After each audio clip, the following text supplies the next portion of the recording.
Hey everyone, a bit of a different video from me today. I know we just did one of these recently, but unfortunately, again, it's time for me to talk about a very meta thing, which is the ways in which media interact with Riot. I get that maybe you want to hear about team stuff or, I don't know, something else. I apologize. Just bear with me because I think it's important to talk about this stuff. And it starts right at the start of MSI about a month or so ago. Now, normally Riot holds these press conferences ahead of international events. Sometimes you even get a chance to ask questions of Riot leadership or whatever. There are these big things. And it's a great opportunity for Riot because a lot of media are interested in either Worlds or MSI or whatever. And they decided to do something like that again this year. Now, unfortunately, the whole thing, they did something like this for Worlds as well, but this was, I think, even a little bit more extreme. It was pre-scripted, pre-recorded, streamed online, basically like a Nintendo Direct or an E3 press conference. And I don't have too much of an issue with that. You know, there is a lot of like, oh, here's our new partner, and let's talk about our new partnership stuff. There's a lot of stuff that's like them beating their own chest.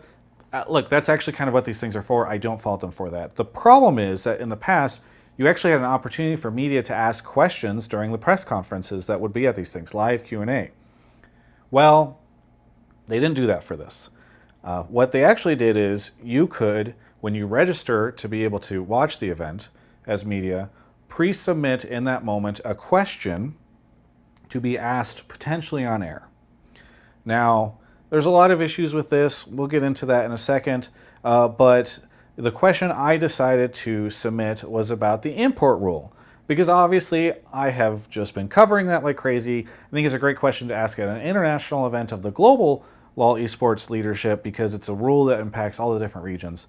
Anyway, surprise, surprise, they did not choose to ask that question because here's the thing.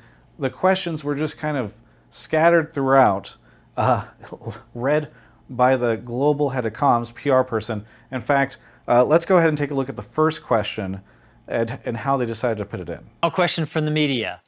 With the success we've been seeing bringing on non-endemic partners like Spotify and Mercedes-Benz to LoL Esports, are you looking to identify more brands such as those for not only LoL Esports, but Valorant Esports as well? Oh, okay. Yeah, so that is the global head of comms just conducting the interviews on his own with questions from the media that have no attribution given to what outlet they came from, who asked the question or anything. And the question he's asking, the question they selected from the list of all the questions they got, was probably not the toughest question. And in fact, I would say that throughout the course of the stream, which you can find on my YouTube channel if you want to see the whole thing, they did not really ask any tough questions. Probably a lot of easy ones they've already answered previously. In their defense, they apologized. After Ashley King and myself and some other people voiced concerns with the way that they conducted this, they said they apologized for not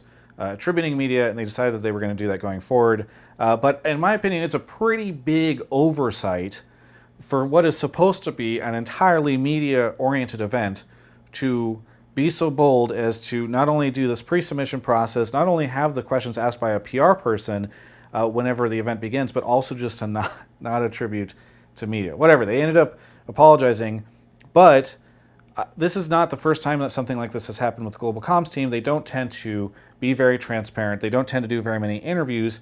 And for instance, despite the fact that almost every Riot executive who works on something that is like a public product has like a Twitter account where they're like posting stuff, sharing stuff, interacting with the community, John Needham, the head of esports at Riot, doesn't have one, right? There's a noted lack of transparency by the global esports team. Now, when I started to get really alarmed following MSI, it was when Riot told media that they would be holding their normal LCS update presentation with the commissioner and his crew ahead of the LCS starting. Only this time, there would not be the opportunity to do live Q&A with the commissioner like normally. They were going to do this whole thing where you had to pre-submit your questions when you registered 4 days in advance. So you have to give your questions ahead of them 4 days in advance so they have that much time to prepare an answer. And ultimately, out of all the questions that people submitted, which again, you were allowed to submit 2 per outlet, there were a lot of outlets there, they only chose 6 or so of the questions. Now, one of them was my question about the import rule, because once more, I had submitted it. By the time the PR person read my question to Greeley, it had already been rendered meaningless because he had provided a written answer about this in an interview to another outlet earlier in the day. So now my pre-submitted question is all is old news. And normally there'd be no opportunity to allow for follow-up questions, which is incredibly important in these situations, to be able to ask follow-up questions. You can't do that when you have a PR person asking your pre-submitted questions. I was able to do it just by bullying my way through the Zoom chat feature, because I kind of felt like he hadn't answered the question in spirit. To his credit, he did. It just, we're now left not knowing whether or not there's going to be changes to the import rule. But again, this is a pretty big issue, and the fact that they only selected a couple questions to answer, they got to pick and choose and avoid the other ones, is a big problem. One of the questions I submitted was about the academy system, by the way, because I've heard that some of the LCS owners want to get rid of having to have an academy team, because LEC was able to get rid of this earlier. They got to choose not to have to address that. Now, I should say they did live Q&A afterwards, but this is the hilarious thing. They did about 6 pre-submitted questions. We only had about 4 live questions, I think, and we were prohibited from asking anything about ops. Those all had to be pre-submitted. You could ask about broadcast, but not league operations or anything like that that would be relevant to the commissioner. Now, this is probably a good time to mention that I don't expect Riot to answer every question that is thrown at them. They're just like everybody, they're going to try to dodge questions they don't want to answer, or they'll give limited answers around stuff. But choosing which questions you want to answer from a list provided multiple days in advance and read by a PR person without the opportunity for follow-up questions is pretty bullshit. In fact, during my entire career working with teams, publishers, players, etc., I've never had to pre-submit questions. This is just not something you do. Yes, sometimes you need to provide them the topics in advance so that they have an idea of what you're going to ask about. Maybe they can prepare a little bit and make sure they're informed, but you never have to submit questions. It's just not a thing. And certainly you don't have to submit questions that end up getting read aloud by a PR person. Just to make sure I wasn't ignorant, I've spent the past week talking to people from media games publications, like traditional games media, PR people, longtime veterans of both the sports and games media space that have been around for a long time. I can't promise that there's a combined 200 years of media experience between all these people, but I can say that it's a lot. And basically, universally, all the responses I got from people were that this is like not a thing, at least not in the West. People don't pre-submit questions. They're not read aloud by PR people. It's just not the standard. And in fact, a lot of people reacted with pretty strong alarm, told me that I should be frustrated by the situation, and in some cases let me know that it's a gray area whether or not even their editorial policies would allow them to participate in an event like this, if they were covering it. After the whole presentation, they gave us the update on how media was going to work at LCS this split. So for many of you, you may know that since 2013, after a game is done, there's one-on-one interview opportunities. That's obviously what I've been doing for many, many years. And this year they decided to make changes to it. Now, I'm pretty defensive about one-on-one opportunities, not only because it's something I do, but because I think it provides a lot of value to the league, the teams, and the players, and drives a lot of the narrative and that type of thing. I know it's not everything, but like look at the Jat stuff that happened this week. I do an interview with Jat. It becomes a big thing where people are reacting to it. Alfari makes a meme about it. Yeah, I know Jat's probably not super thrilled about the way it all went down, but obviously it has created a lot of conversation and engagement within the league.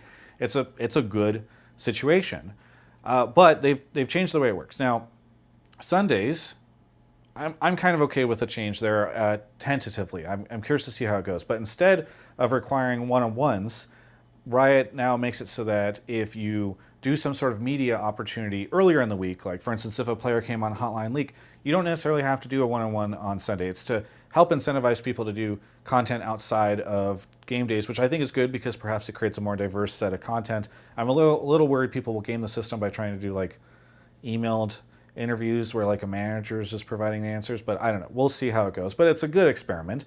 Saturdays are the same in terms of one-on-ones, but Fridays are now all press conferences. And guess the way that Riot has decided to have questions asked at these press conferences. You guessed it. What happens is the game ends, we all pre-submit our questions, Riot takes those questions, shows them to the teams before we interview the player, and then the player comes up. That is really not the way this stuff is done in sports or games or elsewhere, as I've already said.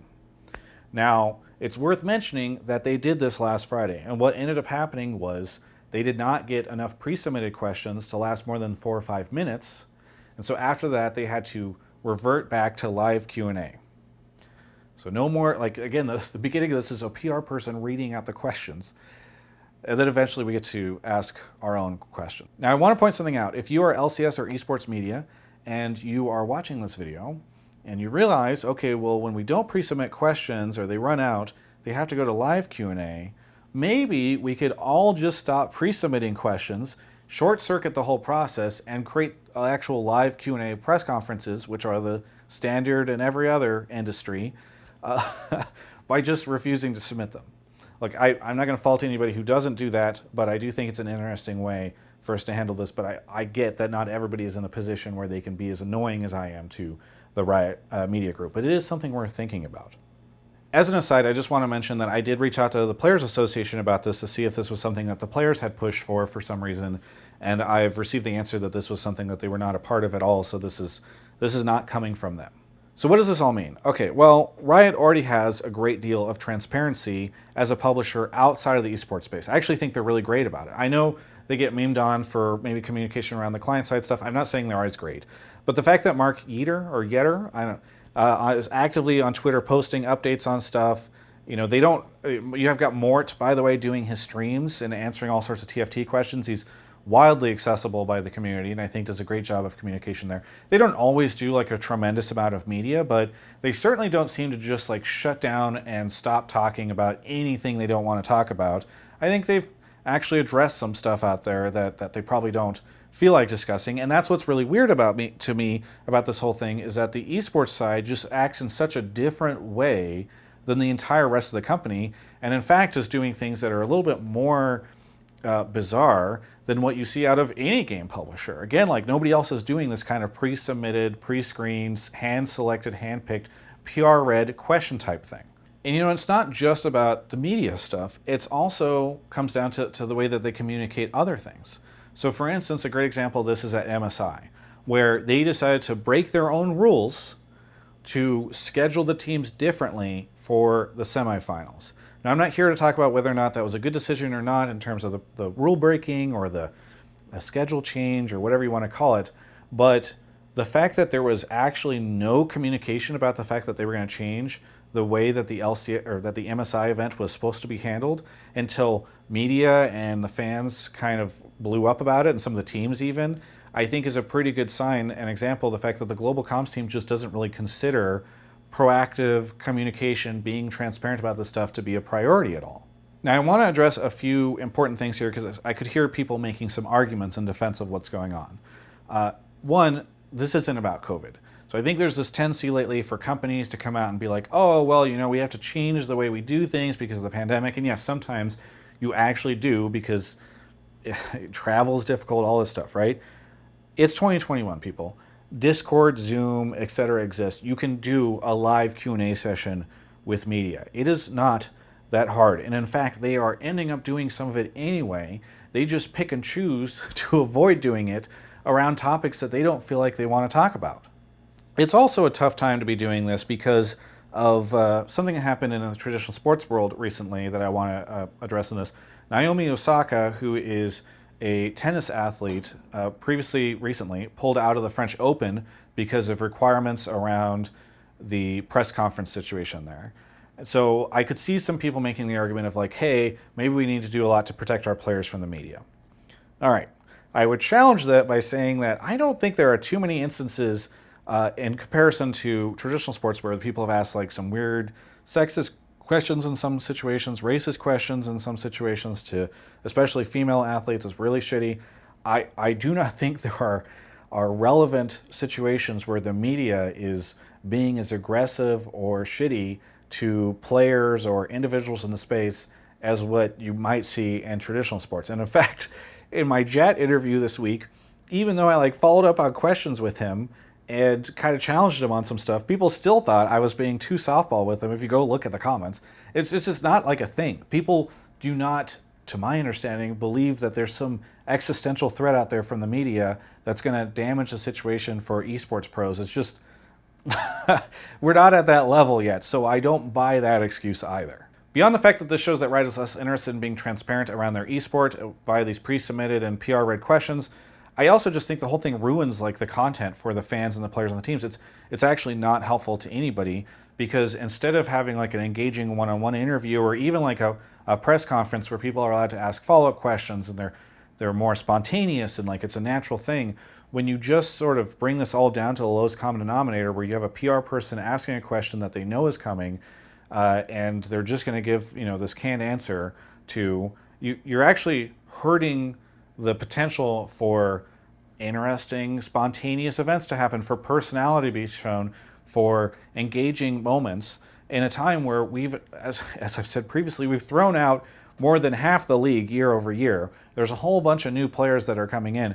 Maybe it'd be nice to be creating some really nice, cool content around them rather than just sort of these like canned press conferences. I don't think it's particularly great content, especially when it's a pre-submitted PR-read question. So what am I going to do about this? Well, first, this is a tough video for me to make. I don't like to be this type of person. I really like League of Legends esports, and it sucks to be so aggressive about something that I really like. And in fact, I have a lot of friends that work on these teams that are probably watching this video, and I know that I am making their life more difficult by doing this. And some of these people are probably not in charge of the policy making, or they're getting pushback from executives who are their bosses who just want to make life easier for themselves. And it is a tough situation being here. But despite the fact that I have so frequently in my career been called a Riot shill, and people have said that I'm just this like dude that just is all fluff or whatever, I'm not interested in standing by and just allowing the media standards that we see in sports and games to be so completely changed in esports. I really think that the things that we are doing here, the things that we accept today in the early infancy of this industry and the early infancy of esports, is what will become the standard for decades to come. And so if I stand by and let this stuff be warped, because we've already seen it again, by the way, start and just over the course of a month, from this MSI thing to the LCS stuff to the player interviews themselves, I think there's a good chance that this just becomes commonly accepted, and a year from now, whenever it's becoming even worse, people go, well, we've been doing this for a year. Why are you having an issue with it now? I've gone back and forth with Riot on this. It's not like I'm making this video in a vacuum. And basically I've told them like, hey, I'm not interested in this pre-submitted, pre-screened thing. I think you guys need to stop requiring media to pre-submit questions for anything, just end that whole process and walk away from it and go back to doing live Q&A. And what I've basically been told is that I'm at an impasse. So here's where we're at. I, Travis Gafford of Travis Gafford Industries, will no longer be covering any day where this is a thing. So Fridays, unfortunately, you will not be seeing any content from me. I'm not interested in covering a day where pre-submitted questions are part of the process. Similarly, these media events that they do, if they do one before Worlds, if they do one before LCS Finals, if pre-submitted press PR questions are part of the process, I will not be attending those or covering them either. I would ask that nobody put undue pressure on other esports media who decide to do this stuff anyway. It is a really tough industry, and I know that not everyone is in the position that I am to sort of take this stand, but it's not something that I am interested in doing. Finally, I want to leave you with this. This is a press conference of G2 after getting 3-0'd by FPX on the world stage. Caps is literally a teenager in this video. And now I think a lot of people look at this and these losers press conferences and they think it's really tough and it's brutal. And you know what, I agree. But I think it's incredibly important that you have these moments, because sometimes the loser's moment is even more poignant than the victor's. And it's incredibly, I think, valuable to see both the defeat and the victory. My question is this: if you can ask these players to sit down in front of media after a crushing defeat that took place in front of millions of people, why can't Riot leadership sit down and answer a few fucking questions that haven't been hand-selected for them days in advance and read to them by a PR person?